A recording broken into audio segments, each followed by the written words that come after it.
What is up, YouTube? Welcome back. I hope everyone had a happy Thanksgiving. I am currently getting over COVID, so I figured I'd make this video for you guys. And I actually went to, the reason I got COVID was I went to Universal and Disney for the first time in 35 years. I had a great trip. So here, I'm in my basement, and I noticed some new things, but I wanted to make this video because this is one simple trick that I do in order to breed my orange Venezuelan Cories. So, what you're going to get, depending on the size of the tank, this is a 10-gallon tank. I have probably 20-ish orange Venezuelan Cories. There's probably about 6 breeding in there.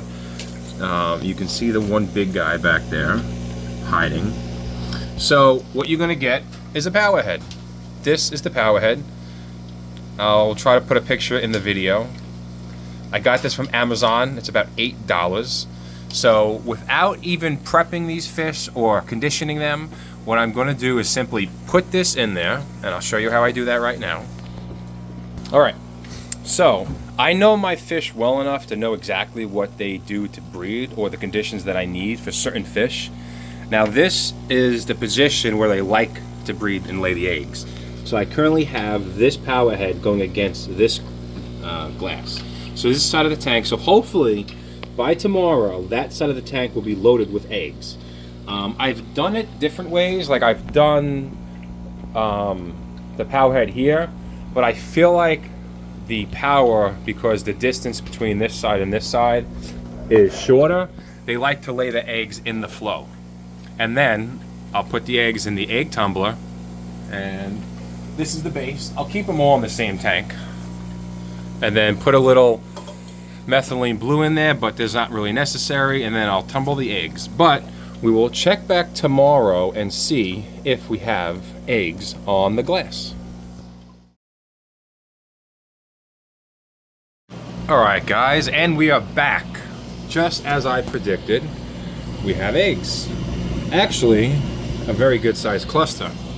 So it is, I believe, 2 or 3 days later. What I think ended up happening was when I put the powerhead in, it ended up getting clogged or it wasn't working. Because I put it on, there was flow, but then I noticed that the next day, no water was coming out. So I think what happened was, normally, let me shut this off for you guys, you can actually hear me. So normally what happens is,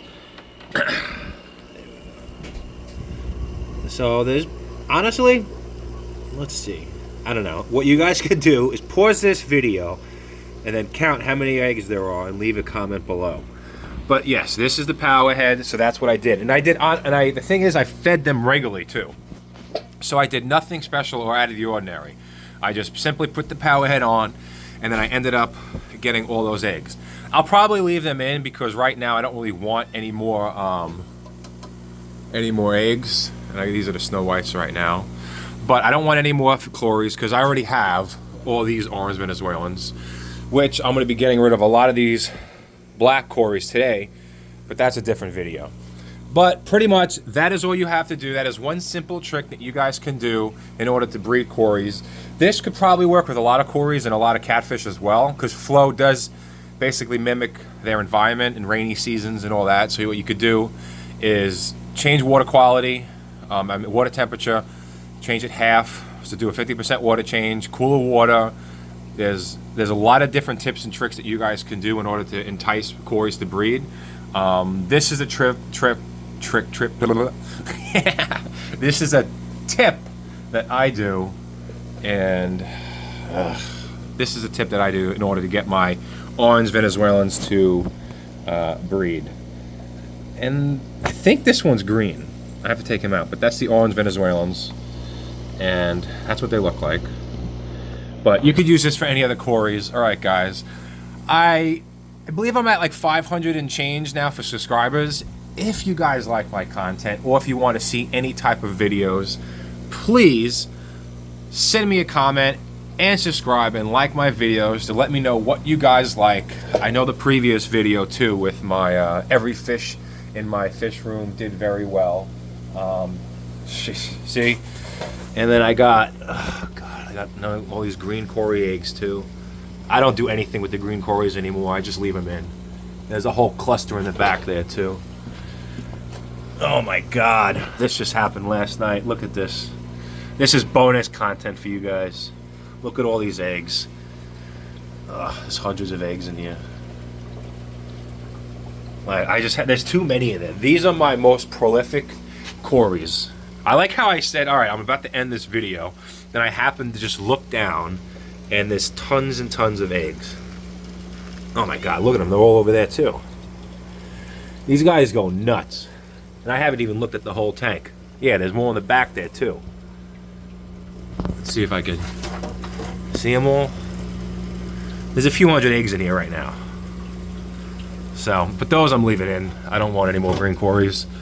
But I think what I have to do with this tank, if I actually want them to hatch and live normally, since there's a plain bottom tank, the fry, when they hatch in here, they get eaten. There's no hiding spots.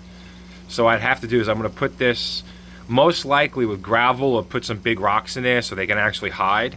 Then I think that's what'll end up happening. So you could even see there's more on the, they like where there's flow. So always remember that for Cories too. And these are the other green Cories that I have.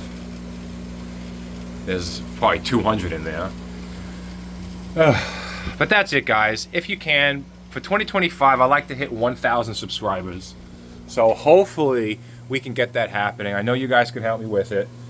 So other than that, that is it for this video. I will see you in the next one. Peace. And if I'm not back, have a Merry Christmas and a Happy Holidays.